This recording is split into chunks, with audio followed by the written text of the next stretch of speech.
Now, as you head out the door, it's 9:08. New this morning, Clemson University. It's steering its way into the national spotlight for its work to improve transportation systems. Within the past 4 months, Clemson has brought 4 new developments to the world's attention.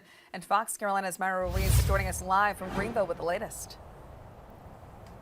Well, good morning. We're at Clemson University's International Center for Automotive Research, also known as the ICAR Campus. And a lot of the work taking place here is bringing worldwide attention, in addition to federal dollars, to Clemson. Now, we were here just 1 day ago when the chief scientist with the U.S. Department of Transportation announced that Clemson is getting $20 million over the next 5 years to establish the National Center for Cybersecurity and Resiliency.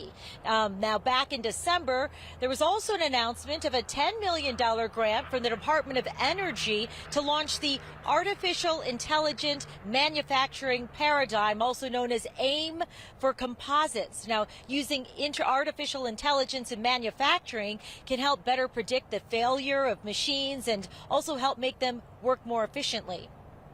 We are ready to help the federal government, and also at the same time we want to work with the industry. So we want to provide impetus so they can develop new technologies. So you guys really have great experts here in South Carolina on transportation technology. And earlier this year, a team from ICAR took its Deep Orange prototype to the Consumer Electronics Show in Las Vegas. This vehicle can drive itself and charge up within 10 minutes. So a lot of attention steering its way to Clemson University, especially for its work in the transportation industry. Reporting live in Greenville, Myra Ruiz, Fox Carolina News.